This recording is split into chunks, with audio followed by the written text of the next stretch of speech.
نہایت ہی قابل احترام عزیز دوستوں، بھائیوں، بزرگوں، اللہ جل شانہ نے حضرت صلی اللہ علیہ وسلم کو جو جماعت عطا فرمائی،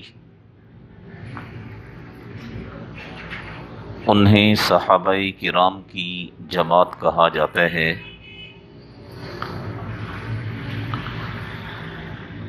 اور ان صحابہ کرام کی جماعت کی تعداد بعض علماء کے نزدیک 1,24,000 ہے، اور بعض علماء کرام فرماتے ہیں کہ تقریباً 1,44,000 صحابہ کرام کی تعداد ہے۔ اور یہ جتنے بھی صحابہ کرام ہیں، ان سب کے لیے اللہ جل شانہ کی طرف سے جنت کا وعدہ ہے، ان سب کے لیے اللہ جل شانہ کی طرف سے اپنی رضا کا وعدہ ہے۔ قرآن مجید میں انہی لوگوں کو حزب اللہ کہا گیا، انہی لوگوں کے لیے رضی اللہ عنہم ورضوا عنہ کہا گیا، اور اسی جماعت کے لیے وَكُلًّا وَعَدَ اللَّهُ الْحُسْنَى کہا گیا۔ اور حضرت صلی اللہ علیہ وسلم کی یہ جو جماعت صحابہ تھی، ان میں ہر صحابی کی اپنی ایک تاریخ ہے، ہر صحابی کی اپنی اہمیت ہے، ہر صحابی کی اپنی شان ہے، اور بہت سارے صحابہ کرام ایسے ہیں جو بڑی مشقتیں جھیل کر، بڑی تکلیفیں برداشت کر کے حضرت صلی اللہ علیہ وسلم کی خدمت میں حاضر ہوئے اور اسلام قبول کیا اور شرف صحابیت سے مستفیض ہوئے۔ انہی صحابہ کرام میں ایک صحابی ہیں جنہیں آج ہم حضرت سلمان فارسی رضی اللہ عنہ کے نام سے جانتے اور پہچانتے ہیں، اور حضرت سلمان فارسی رضی اللہ عنہ کی سیرت کو جب پڑھا جاتا ہے کہ انہوں نے کتنی تکالیف کو برداشت کیا، کتنی تکلیفیں اور صعوبتیں اٹھائیں، اور اس کے بعد پھر یہ آپ صلی اللہ علیہ وسلم کی خدمت میں حاضر ہوئے اور مشرف باسلام ہوئے، تو انسان کے رونگٹے کھڑے ہو جاتے ہیں کہ اتنی تکلیف بھی کوئی انسان برداشت کر سکتا ہے جتنی کہ حضرت سلمان فارسی رضی اللہ عنہ نے کی ہے۔ حضرت صلی اللہ علیہ وسلم کے زمانے میں یہ جو ایران ہے اسے فارس کہا جاتا تھا، اور حضرت سلمان فارسی رضی اللہ عنہ فارس یعنی ایران کے رہنے والے تھے۔ آپ کا نام سلمان ہے، کنیت آپ کی ابو عبداللہ ہے، اور آپ کا لقب سلمان الخیر، سلمان الخیر آپ کا لقب ہے۔ حضرت سلمان فارسی رضی اللہ عنہ سے جب کوئی پوچھتا تھا کہ تم کس کے بیٹے ہو، تو حضرت سلمان رضی اللہ عنہ فرمایا کرتے تھے انا سلمان بن الاسلام، میں اسلام کا بیٹا ہوں، یعنی میرا روحانی مربی وہ اسلام ہے، میری روحانی تربیت اسلام نے کی ہے، تو اس لیے آپ فرمایا کرتے تھے کہ میں اسلام کا بیٹا ہوں۔ حضرت سلمان فارسی رضی اللہ عنہ کی عمر کے بارے میں یاد رکھیں، آپ صلی اللہ علیہ وسلم کے جتنے بھی صحابہ کرام ہیں، سب سے طویل عمر حضرت سلمان فارسی رضی اللہ عنہ نے پائی ہے۔ اس چیز پر تو تمام علماء کرام کا اتفاق ہے کہ آپ کی عمر تقریباً 250 سال تھی۔ اس پر تمام علماء کا اتفاق ہے، اور بعض علماء کرام فرماتے ہیں کہ آپ کی عمر 350 سال تھی، بعض اس سے بھی زیادہ بتلاتے ہیں۔ بعض علماء کرام فرماتے ہیں کہ حضرت سلمان فارسی رضی اللہ عنہ نے حضرت عیسیٰ علیہ السلام کا زمانہ بھی پایا ہے۔ اگر یہ چیز مان لی جائے تو تقریباً 700 سال آپ کی عمر بنتی ہے۔ اور بعض علماء کرام فرماتے ہیں کہ نہیں، حضرت عیسیٰ علیہ السلام کا زمانہ تو آپ نے نہیں پایا، حضرت عیسیٰ علیہ السلام کے جو حواری تھے، آپ کے جو صحابی تھے، ان کا زمانہ حضرت سلمان فارسی رضی اللہ عنہ نے پایا ہے، تو اس لحاظ سے بھی آپ کی عمر تقریباً 500 سال بنتی ہے۔ الغرض کہنے کا مطلب یہ ہے کہ آپ نے بڑی لمبی عمر پائی ہے۔ 250 سال تو کہیں آپ کی عمر نہیں گئی، اور ممکن ہے اس سے زیادہ بھی ہو۔ جن علماء نے 350 سال فرمائی ہے، یا جو یہ فرماتی ہیں کہ آپ نے حضرت عیسیٰ علیہ السلام کے حواریوں کا زمانہ پایا ہے، یا جو یہ فرماتی ہیں کہ آپ نے عیسیٰ علیہ السلام کا زمانہ پایا ہے، ممکن ہے ان کی بات بھی صحیح ہو۔ اگر ان کی بات کو مانا جائے تو پھر حضرت سلمان فارسی رضی اللہ عنہ کی عمر مبارک وہ تقریباً 5 صدیاں یا 6 صدیاں جا کر بنتی ہے۔ حضرت سلمان فارسی رضی اللہ عنہ سے حضرت ابن عباس رضی اللہ عنہ نے ایک دفعہ فرمایا کہ سلمان اپنے اسلام لانے کا واقعہ بیان کیجئے کہ آپ کیسے اسلام لائے۔ فارس کے رہنے والے تھے آپ، ایران کے رہنے والے تھے، اور یہاں مدینہ تک آپ کیسے پہنچے، کس نے آپ کو بھیجا، کس کی مدد سے آپ یہاں پہنچے، اور اسلام آپ نے کیسے قبول کیا۔ تو حضرت سلمان فارسی رضی اللہ عنہ نے اپنی جو سرگزشت سنائی ہے، اپنی جو کہانی سنائی ہے، میں کوشش کروں گا کہ بالکل حضرت سلمان فارسی رضی اللہ عنہ کے الفاظ کا ترجمہ ہی آپ حضرات کی خدمت میں عرض کروں، تاکہ ہمیں پتہ چلے کہ اسلام کی ان کی نگاہ میں کتنی اہمیت اور کتنی قدر و منزلت تھی۔ حضرت سلمان فارسی رضی اللہ عنہ نے حضرت عبداللہ بن عباس رضی اللہ عنہ سے فرمایا کہ ہم لوگ ملک فارس کے رہنے والے تھے، ایران کے رہنے والے تھے، اور میرے والد گرامی جو تھے وہ اپنے زمانے کے چودھری قسم کے انسان تھے، یعنی ان کا بڑا روب اور بڑا دبدبا تھا، اور بڑے نوکر مزدور ہمارے ماتحت کام کیا کرتے تھے۔ کھاتے پیتے گھرانے کا میں آدمی تھا، اور میرے والد نے میری حفاظت اس طرح کی ہے جس طرح کوئی شخص اپنی کنواری لڑکی کی حفاظت کرتے ہے۔ مجھے گھر سے باہر نہیں جانے دیا جاتا تھا۔ اگر کبھی کبھار میں گھر سے باہر نکلتا تو میرے ساتھ ملازم ہوا کرتے تھے جو میری دیکھ بھال کیا کرتے تھے۔ کسی کو فضول مجھ سے ملنے کی اجازت نہیں تھی، اور ہم نے اپنے علاقے میں ایک آتش کدہ بنایا ہوا تھا۔ میرے باپ نے مجھے وہیں تک محدود رکھا اور وہیں کا مجھے محافظ بنا دیا کہ تم یہاں محافظ ہو، تمہارا کام یہ ہے کہ اس جگہ کبھی بھی آگ نہ بجھے۔ اور حضرت سلمان فارسی رضی اللہ عنہ فرماتے ہیں کہ مذہب کے لحاظ سے ہم مجوسی تھے، آگ کی پرستش کیا کرتے تھے، آگ کو اپنا معبود اور خدا ہم تصور کرتے تھے، اور میرے ذمے ڈیوٹی یہ تھی کہ یہ جو ہمارا معبد ہے، عبادت کی جگہ ہے، یہاں جو آگ جل رہی ہے، یہ آگ کسی بھی صورت میں بجھنے نہیں چاہیے، اور جب بھی وہ آگ ہلکی ہوتی میں اور لکڑیاں ڈال دیتا، وہ جلتی رہتی، بس اسی طرح وقت گزرتا چلا گیا۔ تو حضرت سلمان فارسی رضی اللہ عنہ فرماتی ہیں کہ ایک دفعہ اتفاق سے ایسا ہوا کہ میرے والد کو کہیں جانا پڑا، تو کھیتوں کے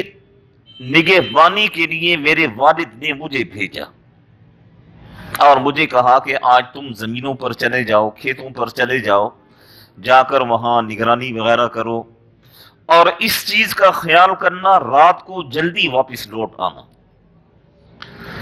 حضرت سلمان فارسی رضی اللہ عنہ فرماتے ہیں کہ میں اپنے والد کے حکم کے مطابق چل پڑا۔ ابھی میں کھیتوں تک نہیں پہنچا تھا کہ راستے میں مجھے ایک کنیسہ نظر آیا۔ کنیسہ کہا جاتا ہے عیسائیوں کی عبادت گاہ کو، جس طرح ہم مسلمانوں کی عبادت گاہ کو مسجد کہا جاتا ہے، کنیسہ عیسائیوں کی عبادت گاہ کو کہا جاتا ہے۔ اور حضرت سلمان فارسی فرماتے ہیں کہ اندر سے مجھے بڑی بہترین آواز آ رہی تھی، تو میں اس کنیسہ کے اندر داخل ہو گیا، تو میں نے کیا دیکھا کہ وہاں چند عیسائی لڑکے اور نوجوان نماز کی حالت میں ہیں اور اللہ پاک کی عبادت کر رہے ہیں۔ حضرت سلمان فارسی رضی اللہ عنہ فرماتے ہیں کہ مجھے ان کی عبادت کا یہ انداز بڑا اچھا لگا، اور میرے دل نے گواہی دی کہ ہمارے دین سے یہ دین بہتر ہے۔ ہم جو آگ کے پیچھے پڑے ہوئے ہیں، آگ ہی کو اپنا سب کچھ سمجھا ہوا ہے، اس سے تو یہ دین بہتر ہے۔ سمجھ آتی ہے کہ یہ کسی معبود کی عبادت کر رہے ہیں، سمجھ آتی ہے کہ یہ لوگ راہ راست پر ہیں، سمجھ آتی ہے کہ یہ لوگ صراط مستقیم پر ہیں، سمجھ آتی ہے کہ یہ لوگ دین حق کی پیروی کر رہے ہیں اور صحیح معنی میں دین کے اوپر چل رہے ہیں۔ حضرت سلمان فارسی رضی اللہ عنہ فرماتے ہیں کہ میں وہاں بیٹھا رہا اور میرے دل کو بڑا سکون ملا، مجھے پتہ ہی نہیں چلا شام کا وقت ہو گیا۔ اور شام تک جب میں گھر واپس نہ پہنچا تو میرے والد نے قاصد دوڑائے مجھے تلاش کرنے کے لیے۔ غروب آفتاب کے بعد میں وہاں سے نکلا تو مجھے وہ قاصد ملے، میں ان کے ساتھ اپنے والد کے گھر آیا تو میرے والد نے مجھ سے کہا کہ تم کہاں چلے گئے تھے؟ تو میں نے ان کی خدمت میں پورا واقعہ بیان کیا، اور میں نے کہا ابا جان بات یہ ہے کہ ان کا جو طریقہ عبادت ہے اور ان کا جو دین ہے یعنی عیسائیوں کا، میرے خیال میں وہی صحیح ہے، وہی برحق ہے، ہم لوگ تو گمراہیوں کے اندر پڑے ہوئے ہیں۔ تو حضرت سلمان فارسی رضی اللہ عنہ فرماتی ہیں کہ میرے باپ نے مجھے جھاڑا اور مجھے کہا کہ تو اپنے باپ دادا کے دین سے بیزاری اختیار کر رہا ہے، یاد رکھ اس وقت جتنے بھی ادیان اس روبے زمین پر ہیں، سب سے بہترین دین یہی ہمارا دین ہے کہ ہم آتش کی عبادت کرتے ہیں، آگ کی عبادت کرتے ہیں، مجوسی ہیں، اور یہ سب سے بہترین دین ہمارا ہے۔ حضرت سلمان فارسی رضی اللہ عنہ فرماتے ہیں میں نے اپنے باپ سے کہا کہ میرا دل اس چیز کو نہیں مان رہا۔ تو باپ نے کہا کہ اگر تو اسی طرح کرے گا تو میں تجھے گھر کے اندر قید کر دوں گا اور تیرے پاؤں میں بیڑیاں ڈال دوں گا۔ اور یہ بالکل ایسا ہی ہے جیسا کہ موسیٰ علیہ السلام فرعون کے پاس پہنچے اور فرعون سے کہا رب السماوات والارض، کہ رب تو وہ ہے جس نے زمین و آسمان کو بنایا ہے، رب تو وہ ہے جس نے زمین و آسمان کے نظام کو چلایا ہے، تو کس چیز کا خدائی کا دعویٰ کر کے بیٹھا ہوا ہے؟ تو فرعون نے موسیٰ علیہ السلام سے کہا لَإِنِ اتَّخَذْتَ إِلَٰهًا غَيْرِي، اگر میرے علاوہ کسی اور کو اپنا معبود جانو گے لَأَجْعَلَنَّكَ مِنَ الْمَسْجُونِينَ، تو میں تمہارے پاؤں میں بیڑیاں ڈال کر تمہیں قید کر دوں گا۔ سلمان فارسی رضی اللہ عنہ فرماتی ہیں کہ میرے والد نے بھی مجھے ایسے ہی کہا، لیکن میں اپنے والد کے سامنے ڈٹ گیا اور میں نے کہا کہ نہیں، دین حق وہ وہی ہے جو میں کلیسا میں دیکھ کے آیا ہوں۔ میرے والد نے میرے پاؤں میں بیڑیاں ڈال دی، میری ساری آسائشیں ختم ہو گئیں اور مجھے قید تنہائی میں ڈال دیا۔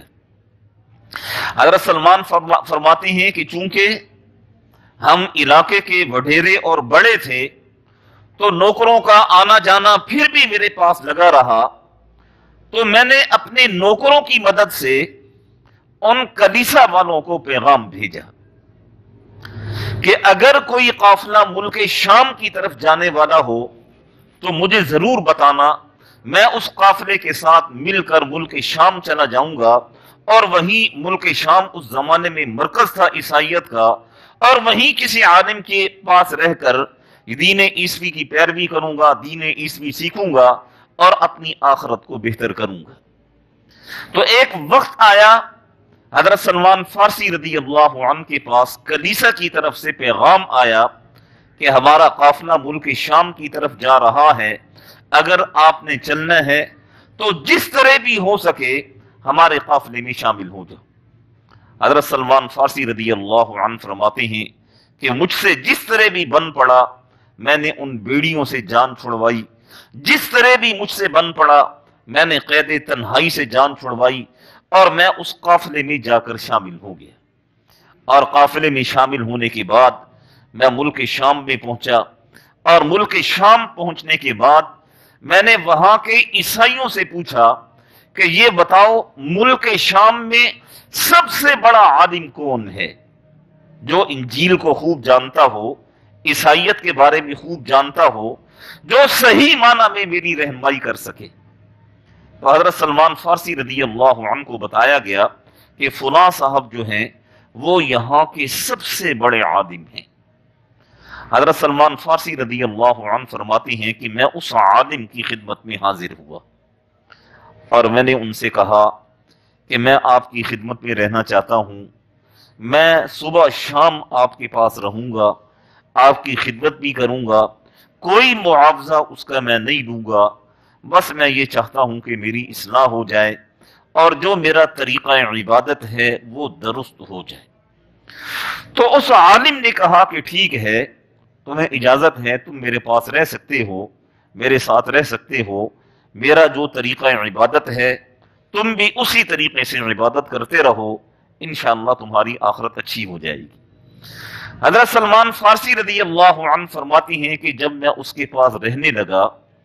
تو کچھ ہی دنوں کے بعد مجھے اندازہ ہوا کہ یہ آدمی اچھا آدمی نہیں ہے، اور اس کی وجہ یہ تھی کہ وہ لوگوں کو صدقہ اور خیرات کی ترغیب دیا کرتا تھا، اور لوگ جب مال اس کے پاس لایا کرتے تھے تو وہ ان سے مال لے کر اس مال کو فقراء اور مساکین پر خرچ نہیں کیا کرتا تھا، اپنے پاس جمع کر لیا کرتا تھا۔ اور درہم، دینار، اشرفیاں، جو بھی اس زمانے میں سکہ رائج الوقت تھا، وہ شخص جمع کرتے کرتے کرتے اس نے 7 بڑے بڑے مٹکے اس نے درہم دنانیر سے بھر لیے، یہاں تک کہ اس کی موت کا وقت آ گیا۔ جب اس کا انتقال ہو گیا تو آس پاس کے لوگ آئے اور انہوں نے کہا کہ یہ تو بڑا بزرگ آدمی تھا اور ہم بڑے عزت اور احترام کے ساتھ اس کی تجہیز و تکفین کریں گے۔ تو حضرت سلمان فارسی رضی اللہ عنہ نے فرمایا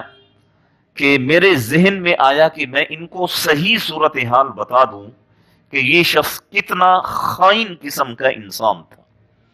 حضرت سلمان فرماتے ہیں کہ میں نے ان کے سامنے ساری باتیں کھول کر رکھ دی اور ان 7 مٹکوں کو بھی میں نے دکھایا۔ جب لوگوں نے ان 7 مٹکوں کو دیکھا کہ وہ اشرفیوں سے، دراہم سے، دینار سے بھرے ہوئے ہیں، تو انہوں نے کہا کہ ہم اس بدبخت کو دفن ہی نہیں کرتے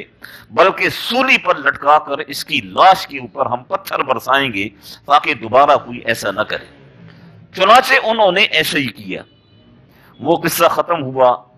تو میں نے وہیں کے رہنے والے لوگوں سے پوچھا کہ ان کا انتقال ہو گیا، اب اور کوئی ایسا عالم بتاؤ جو صحیح معنی میں دین عیسوی کو جاننے والا ہو اور دین عیسوی کی تعلیم اور تبلیغ کرنے والا ہو۔ تو انہوں نے مجھے ایک اور آدمی کی طرف رہنمائی کی۔ حضرت سلمان فارسی رضی اللہ عنہ فرماتی ہیں کہ جب میں ان کے پاس گیا تو وہ واقعتاً صحیح معنی میں دین عیسوی پر عمل پیرا انسان تھا، صحیح معنی میں اپنے رب کو پہچاننے والا، صحیح معنی میں اپنے رب سے رو لگانے والا، اور دنیا سے بالکل بے رغبت، ہر وقت اس کا کام عبادت عبادت عبادت۔ اور میں اس کی خدمت میں رہا، اور اس کی خدمت میں رہ کر میں نے بہت کچھ سیکھا۔ جب ان کی بھی موت کا وقت آیا تو میں نے ان سے پوچھا کہ حضرت آپ کا انتقال ہو جائے گا تو آپ کے بعد میں کس عالم کے پاس جاؤں؟ تو ملک شام کا ایک علاقہ تھا، موصل اسے کہتے ہیں، موصل۔ اس عالم نے کہا کہ اس شہر میں چلے جانا، وہاں اس نام کا عالم ہوگا، اس کی خدمت میں جا کر رہ لینا۔ حضرت سلمان فارسی رضی اللہ عنہ فرماتی ہیں پھر میں اس کے پاس آیا، اس کی خدمت میں نے ایک لمبا وقت گزارا، یہاں تک کہ اس کی بھی موت کا وقت آ گیا۔ تو میں نے اس سے پوچھا، میں نے کہا جی کہ اب میں کہاں جاؤں؟ آپ کا بھی وقت اخیر آیا ہوا ہے تو میری رہنمائی کریں، کسی اچھے آدمی کے پاس مجھے بھیجیں۔ تو عموریہ ایک شہر ملک شام کا تھا، اس راہب نے کہا کہ تم اس عالم کے پاس چلے جاؤ۔ حضرت سلمان فارسی رضی اللہ عنہ فرماتی ہیں کہ میں جتنے آدمیوں کے پاس بھی گیا، ہر کسی کی موت کو میں نے اپنی آنکھوں سے دیکھا، اور ہر کسی نے مجھے اپنے سے بڑے عالم کی طرف بھیجا، اور میں ان کی خدمت میں گیا۔ اور سب سے آخر میں جس عالم کے پاس میں گیا، اس کی بھی جب موت کا وقت آیا تو میں نے اس سے پوچھا کہ اب آپ کا بھی وقت اخیر آ چکا ہے تو میری رہنمائی کیجئے، مجھے بتائیے میں کس کی خدمت میں جا کر دین عیسوی سیکھوں گا۔ تو اس عالم نے کہا کہ میری نظر میں اب روئے زمین پر صحیح معنی میں دین عیسوی کی تعلیم دینے والا اور دین عیسوی پر عمل کرنے والا اب کوئی نہیں ہے۔ ہاں، میں تمہیں ایک راستہ بتاتا ہوں، علامتیں بھی بتاتا ہوں، نشانیاں بھی بتاتا ہوں، اگر تم سے ہو سکے تو وہاں چلے جاؤ، ممکن ہے تمہاری زندگی تمہارا ساتھ دے اور تم صحیح انسان تک پہنچ جاؤ۔ حضرت سلمان فارسی رضی اللہ عنہ فرماتی ہیں کہ میں نے ان سے پوچھا کہ مجھے کہاں جانا ہے، تو اس عالم نے مدینہ منورہ کا پورا نقشہ میرے سامنے کھول کر رکھا کہ اس طرح وہاں کھجوروں کے درخت ہوں گے، باغات ہوں گے، اور اس مقام تک اگر تم کسی طرح پہنچ سکتے ہو تو پہنچ جاؤ، اس لیے کہ میری معلومات کے مطابق، میرے علم کے مطابق جس آخری نبی نے آنا ہے اس کا زمانہ اب قریب آ چکا ہے، اور اس نبی کے ظہور کا وقت ہو چکا ہے۔ کسی بھی وقت میں وہ نبی اپنی نبوت کا اعلان کر سکتے ہیں، اور اگر تم وہاں تک پہنچ جاتے ہو تو اب تمہارے لیے نجات کی یہی صورت ہے کہ تم ان کے اوپر ایمان لاؤ۔ حضرت سلمان فارسی رضی اللہ عنہ فرماتے ہیں کہ میرے پاس کچھ بھیڑیں تھیں، کچھ بکریاں تھیں، تو میں نے وہاں اعلان کیا کہ اگر عرب کی طرف جانے والا کوئی قافلہ ہو تو مجھے بتایا جائے۔ چنانچہ پھر ایک وقت آیا کہ ایک قافلہ سرزمین عرب کی طرف جا رہا تھا، چونکہ اس زمانے میں اہل مکہ، اہل مدینہ یہ تجارت کی غرض سے ملک شام آیا جایا کرتے تھے۔ تو حضرت سلمان فارسی رضی اللہ عنہ فرماتے ہیں کہ مجھے جب قافلے کا پتہ چلا تو میں بڑا خوش ہوا، اور میں نے ان قافلے والوں سے کہا کہ یہ جتنی بھیڑ بکریاں ہیں یہ سب میں تمہیں دے دوں گا، لیکن مجھے عرب لے چلو۔ قافلے والوں نے کہا ٹھیک ہے، آپ چلیں ہمارے ساتھ۔ میں نے ساری بھیڑ بکریاں سب ان کے حوالے کر دیا، قافلے کے ساتھ شامل ہو گیا، ہمارا سفر شروع ہو گیا۔ ان قافلے والوں نے میرے ساتھ غداری کی، جب سب کچھ مجھ سے لے لیا تو انہوں نے مجھے غلام بنا دیا، غلام، اور غلام بنا کر چند ٹکوں کے عوض مجھے ایک یہودی کے ہاتھ فروخت کر دیا۔ حضرت سلمان فارسی رضی اللہ عنہ فرماتے ہیں حضرت عبداللہ بن عباس رضی اللہ عنہ کو، اے ابن عباس، میں 10 دفعہ ایسی فروخت ہوا، کسی نے 5 درہم دے دیے، کسی نے 10 درہم دے دیے، کسی نے 20 درہم دے دیے، جس کو 1 درہم کا بھی نفع نظر آیا اس بدبخت نے میرا سودا کر دیا اور مجھے آگے فروخت کر دیا۔ 10 جگہ پر میں اس طرح بکتے بکاتے سب سے آخر میں جس یہودی کے ہاتھ میں بکا وہ مدینہ منورہ کا رہنے والا تھا. اس نے میری گردن میں رسی ڈالی اور مجھے کھینچ کر مدینہ منورہ لے آیا اور مجھے کہا کہ تو میرا غلام ہے, تو میرا غلام ہے, میرے باغات کی نگہبانی تو نے کرنی ہے, کھجوروں کے باغات کی نگہبانی تو نے کرنی ہے. اس نے باغات کو میرے حوالے کر دی. سلمان فارسی رضی اللہ عنہ فرماتے ہیں کہ جب میں مدینہ منورہ پہنچا تو اندر سے میرے خوشی کی انتہا نہ رہی کہ اس عالم نے جو نقشہ بتایا تھا میں ٹھیک اسی جگہ کے اوپر کھڑا ہوا تھا. سلمان فارسی رضی اللہ عنہ فرماتے ہیں وقت گزرتا گیا میں اس یہودی کی خدمت کرتا رہا. ایک دفعہ ایسا ہوا کہ میں کھجور کے درخت کے اوپر چڑھا ہوا تھا, کچھ کام کر رہا تھا, تو میرا مالک نیچے ہی بیٹھا ہوا تھا, یہودی تھا بدبخت. تو اس کے پاس اس کا چچا زاد بھائی یہودی وہ آیا اور اس نے آ کر شور ڈال دیا کہ یہ انصار کو کیا ہو گیا, اللہ انہیں برباد کرے, اللہ انہیں ہلاک کرے, یہ کیا ہو گیا انصار کو. قباء میں مکہ سے ایک شخص آیا ہے جو یہ کہتا ہے کہ میں آخری نبی ہوں, میں اللہ کا رسول ہوں, میں محمد ہوں, مجھ پر اللہ نے کلام کو اتارا ہے. تو انصار سارے اس کے ارد گرد جمع ہوئے پڑے ہیں. اس یہودی نے آ کر اپنے چچا زاد بھائی سے کہا کہ یہ انصار کو کیا ہو گیا کہ ایک آدمی کے پیچھے پڑ گئے, اس کی نبوت کے اعلان کو تسلیم کر رہے ہیں. حضرت سلمان فارسی رضی اللہ عنہ فرماتے ہیں کہ میں اس درخت کی چوٹی پر تھا, میرے کانوں میں جب یہ آواز پڑی تو میرے بدن پر کپ کپی طاری ہوگی اور میرے دل نے مجھے کہا کہ میں منزل مقصود تک پہنچ چکا ہوں. حضرت سلمان فارسی رضی اللہ عنہ فرماتے ہیں کہ میں جلدی سے نیچے اترا اور میں نے اس یہودی سے کہا کہ ابھی جو تم گفتگو کر رہے تھے کیا گفتگو تھی. تو حضرت سلمان فارسی رضی اللہ عنہ فرماتے ہیں کہ میرا مالک, میرا آقا کھڑا ہوا اور اس نے ایک زوردار تھپڑ میرے چہرے پر مارا. اس نے کہا تجھے اس سے کیا غرض ہے, تو میرا غلام ہے, جو کام میں نے تیرے ذمے لگایا ہے وہ کام کر. حضرت سلمان فارسی رضی اللہ عنہ فرماتے ہیں میں اپنے چہرے کو سہلاتا ہوا دوبارہ اس درخت کے اوپر چڑھ گیا. اور ایسے 20 واقعات, یہ تو ایک تھپڑ ہے, خدا کی قسم صحابہ کرام کی چمڑیاں ادھڑ گئیں لیکن اسلام ان کے دینوں سے نہ نکلا. حضرت زنیرہ رضی اللہ عنہا کی آنکھیں نکال دی گئیں لیکن اسلام ان کے دل سے نہ نکلا. حضرت سمیہ رضی اللہ عنہا کے جسم کے 2 ٹکڑے کر دیے گئے لیکن اسلام ان کے دل سے نہ نکلا. حضرت عمار رضی اللہ عنہ کو شہید کر دیا گیا لیکن اسلام ان کے دل سے نہ نکلا. حضرت عمر رضی اللہ عنہ کی خدمت میں, آپ کے زمانہ خلافت میں ایک صحابی آپ کی خدمت میں ہوا کرتے تھے اور بیٹھے بیٹھے ان پر دورے کی کیفیت ہوتی تھی اور وہ بے ہوش ہو جایا کرتے تھے. تو ایک دفعہ حضرت عمر رضی اللہ عنہ نے ان سے فرمایا کہ تم پر بے ہوشی طاری ہو جاتی ہے, جاؤ اس کا علاج کرواؤ. تو اس صحابی نے کہا امیر المؤمنین اس کا کوئی علاج نہیں ہے, یہ بیماری نہیں ہے, یہ ایک کیفیت ہے جو میرے اوپر طاری ہو جاتی ہے. حضرت عمر رضی اللہ عنہ نے پوچھا کیا کیفیت ہے؟ تو اس صحابی نے کہا امیر المؤمنین حضرت خبیب رضی اللہ عنہ کو جب شہید کیا جا رہا تھا تو میں اس مجمع میں موجود تھا. جب وہ دردناک منظر میری آنکھوں کے سامنے آتا ہے تو مجھ پر بے ہوشی طاری ہو جاتی ہے کہ ظالموں نے کس طرح حضرت خبیب رضی اللہ عنہ کے جسم کے چیتڑے اڑا کر رکھ دی. مکی زندگی میں صحابہ کرام آپ صلی اللہ علیہ وسلم کے پاس آئے اور آ کر عرض کیا اللہ کے رسول متی نصر اللہ,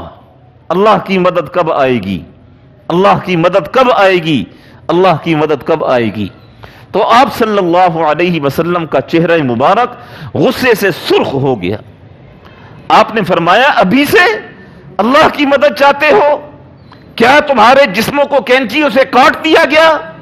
کیا تمہارے جسموں کو کینچیوں سے چیر کے رکھ دیا گیا؟ کیا تم پر کوئی آسمان سے آفت آ پڑی ہے کہ ابھی سے تم کہتے ہو اللہ کی مدد کب آئے گی؟ آ جائے گی اللہ کی مدد, لیکن اس مرحلے سے گزرنا ہوگا. اس مرحلے سے گزر کر پھر اللہ کی مدد کے تم مستحق بنوگے۔ تکلیفیں آئیں گی، آزمائشیں آئیں گی، مصیبتیں آئیں گی، مشرکین مکہ کے وار آئیں گے، مشرکین مکہ کی طرف سے تلواریں اٹھیں گی، مشرکین مکہ کی طرف سے گالیاں آئیں گی، ان سب چیزوں کو سہنا ہوگا۔ پھر دیکھو نصر اللہ قریب، اللہ کی مدد بہت قریب ہے، پھر دیکھنا کس طرح مدد تمہارے پاس آتی ہے۔ تو حضرت سلمان فارسی رضی اللہ عنہ فرماتے ہیں میں اپنی گال کو سہلاتا رہا، شام ہو گئی، میرے پاس جو کچھ بھی جمع تھا میں وہ سب لے کر قباء میں آپ صلی اللہ علیہ وسلم کی خدمت میں حاضر ہوا، اور وہ جو آخری عالم تھا اس نے مجھے 3 علامتیں بتائی تھیں کہ اس نبی کے اندر یہ 3 علامتیں موجود ہوں گی، اگر تم ان 3 علامتوں کو دیکھ لینا تو ان پر ایمان لے آنا، تمہاری دنیا بھی سنور جائے گی، آخرت بھی سنور جائے گی۔ ایک علامت یہ تھی کہ وہ نبی صدقہ قبول نہیں کریں گے، دوسری علامت یہ تھی کہ وہ ہدیہ قبول کریں گے، اور تیسری علامت ان کے دونوں کندھوں کے درمیان مہر نبوت یوں ابری ہوئی ہوگی جس طرح گوشت ذرا ابھرا ہوا ہوتا ہے۔ حضرت سلمان فارسی رضی اللہ عنہ فرماتی ہیں میرے پاس جو کھجوریں جمع تھیں میں لے کر قباء میں آپ صلی اللہ علیہ وسلم کی خدمت میں حاضر ہوا، اور میں نے کہا کہ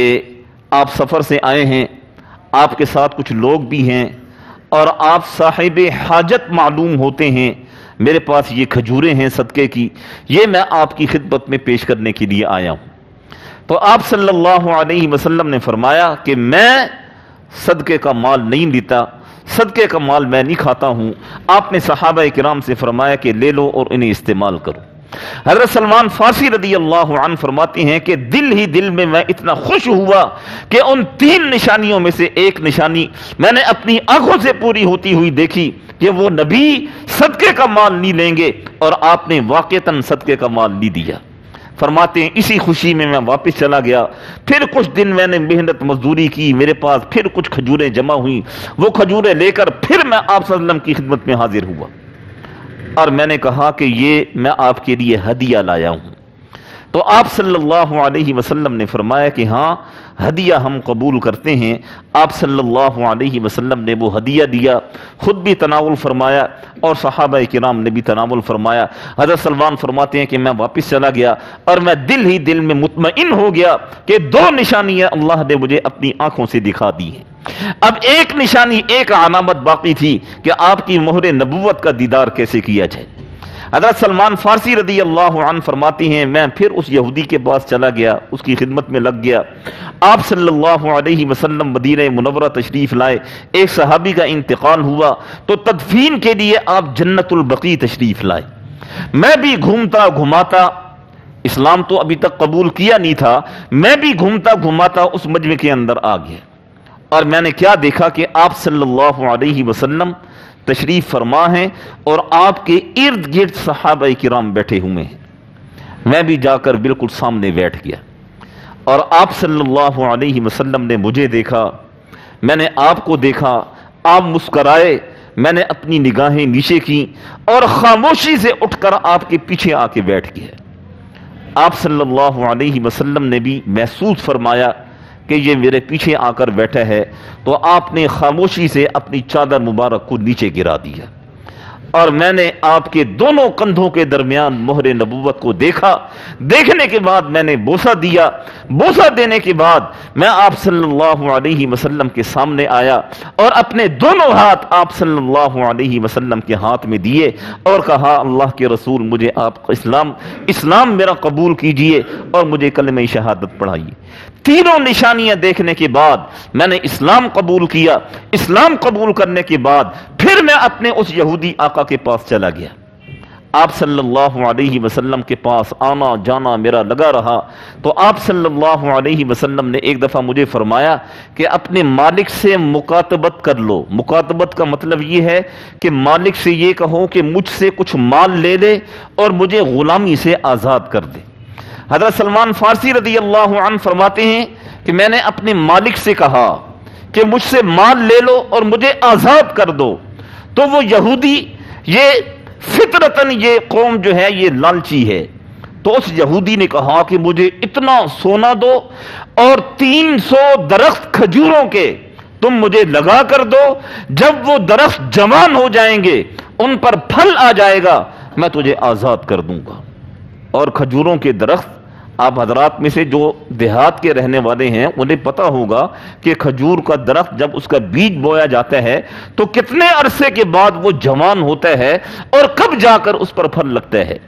حضرت سلمان فارسی رضی اللہ عنہ فرماتے ہیں، میں نے کہا ٹھیک ہے، میں آپ صلی اللہ علیہ وسلم کے پاس آیا اور آ کر عرض کیا، اللہ کے رسول وہ تو مجھ سے اتنا سونا مانگ رہا ہے اور 300 کھجوروں کے درخت وہ کہتا ہے اپنے ہاتھ سے لگا کر دو، جب وہ جوان ہو جائیں گے اور ان پر پھل آ جائے گا پھر میں تمہیں آزاد کر دوں گا۔ آپ صلی اللہ علیہ وسلم نے صحابہ کرام سے فرمایا، اپنے بھائی سلمان کی مدد کرو، کھجوروں کے پودے اسے دو۔ چنانچہ کسی نے 10، کسی نے 20، کسی نے 15، کسی نے 30، جب 300 پودے جمع ہو گئے تو آپ صلی اللہ علیہ وسلم نے حضرت سلمان سے فرمایا کہ جاؤ ان کے لیے گڑھے کھودو، جب گڑھے کھد جائیں پھر مجھے آ کر بتانا۔ چنانچہ جب گڑھے کھد گئے تو حضرت سلمان فارسی رضی اللہ عنہ آئے اور آپ صلی اللہ علیہ وسلم از خود تشریف لے گئے، اپنے دستے مبارک سے آپ صلی اللہ علیہ وسلم نے ان 300 پودوں کو ان گڑھوں کے اندر لگایا، اور لکھے ہے کہ 1 سال کے اندر وہ کھجور کے درخت جوان بھی ہوئے اور ان پر پھل بھی آیا، اور پھل بھی ایسا کہ کوئی پودا ایسا نہیں تھا جو گل گیا ہو یا سڑ گیا ہو، ہر درخت سرسبز و شاداب اور پھلوں سے بھرا ہوا 1 سال کی مدت کے اندر۔ آپ صلی اللہ علیہ وسلم نے فرمایا، سلمان تمہارا آدھا کام تو ہو گیا۔ حضرت سلمان رضی اللہ عنہ فرماتے ہیں، میں نے عرض کیا اللہ کے رسول باقی آدھے کام کے لیے بھی آپ نے ہی تعاون کرنا ہے، میرے پاس تو کچھ نہیں ہے۔ تو آپ صلی اللہ علیہ وسلم نے فرمایا ٹھیک ہے۔ کچھ ہی دنوں کے بعد ایک صحابی آپ صلی اللہ علیہ وسلم کے پاس سونا لے کر آئے اور آ کر کہا، اللہ کے رسول یہ آپ کے لیے ہدیہ ہے۔ آپ نے فرمایا کہ بھائی وہ کہاں ہے، وہ نوجوان کدھر ہے، سلمان کدھر ہے؟ تو صحابہ کرام نے جا کر بتایا تو حضرت سلمان رضی اللہ عنہ دوڑتے ہوئے آپ صلی اللہ علیہ وسلم کے پاس آئے۔ آپ نے فرمایا یہ سونا لے جاؤ اور اپنے مالک کو دو۔ حضرت سلمان رضی اللہ عنہ فرماتے ہیں، میں نے جب وہ سونا دیکھا تو میں نے کہا اللہ کے رسول یہ تو آدھا بھی نہیں ہے، یہ تو آدھا بھی نہیں ہے، اس سے کیا بنے گا؟ آپ نے فرمایا کہ اسے لے جاؤ، اسی سے اللہ تمہارے قرض کو چکائیں گے۔ حضرت سلمان فرماتے ہیں کہ جب میں اسے لے کر گیا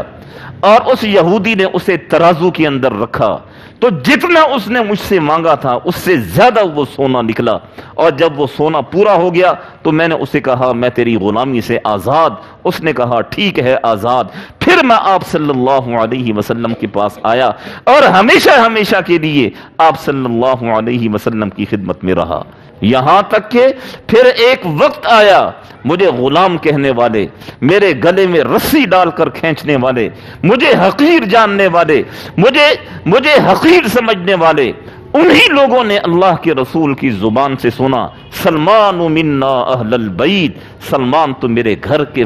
افراد میں سے ایک فرد ہے، سلمان میرے گھر کے افراد میں سے ایک فرد ہے۔ اور ساری زندگی حضرت سلمان رضی اللہ عنہ آپ صلی اللہ علیہ وسلم کی خدمت میں رہے، پھر ابوبکر صدیق کا زمانہ پایا، پھر عمر رضی اللہ عنہ کا زمانہ پایا، پھر جا کر ان کا کہیں انتقال ہوا۔ تو یہ حضرت سلمان فارسی رضی اللہ عنہ جن کی عمر بعض روایات کے مطابق 250 سال، بعض روایات کے مطابق 350 سال،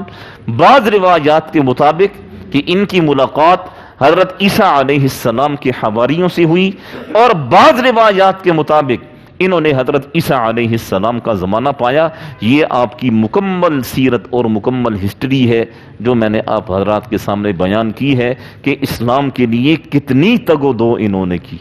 اور ہمیں ماں کی گود میں کلمہ ملا ہے، ماں کی گود میں اسلام ملا ہے۔ ہم پیدا ہوئے ہمارے کان میں کہنے والے نے کہہ دیا اللہ اکبر اللہ اکبر، ہمارے کان میں کہنے والے نے کہہ دیا اشہد ان لا الہ الا اللہ۔ کوئی محنت نہیں کی، کوئی مشقت نہیں اٹھائی، ایک تھپڑ ہم نے کسی کا برداشت نہیں کیا اسلام کے لیے، اور صحابہ کرام کٹ کٹ گئے، جسم کے ٹکڑے ہو گئے، لیکن اسلام کی عظمت ان کے دلوں سے نہ نکلی۔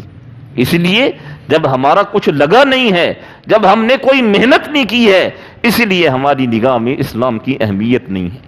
اسی لیے ہماری نگاہ میں اسلام کی عظمت نہیں ہے، اسی لیے ہماری نگاہ میں آپ صلی اللہ علیہ وسلم کی سنت کی اہمیت نہیں ہے۔ بس ایک بھیڑ چال ہے، ساری دنیا چل رہی ہے، ہم بھی اسی کے پیچھے چل رہے ہیں اور زندگی بسر کر رہے ہیں، اور دوزخ کے گڑھے کو پر کرنے میں ہم مدد کر رہے ہیں کہ ہمارے جسموں سے اللہ نے دوزخ کے گڑھے کو پر کرنا ہے۔ آج وقت ہے، آج زندگی ہے، آج صحت ہے، آج جوانی ہے، سمجھیں اس چیز کو، سیکھیں اور اسلام کی قدر کریں اور اپنی زندگی کو اسلامی تعلیمات کے مطابق بسر کرنے کی کوشش کریں۔ اللہ دنیا میں بھی سرخرو فرمائیں گے اور انشاءاللہ آخرت میں بھی سرخرو فرمائیں گے۔ دعا فرمائیں اللہ جل شانہ ہم سب کو صحیح معنی میں سمجھنے کی، عمل کرنے کی توفیق نصیب فرمائے۔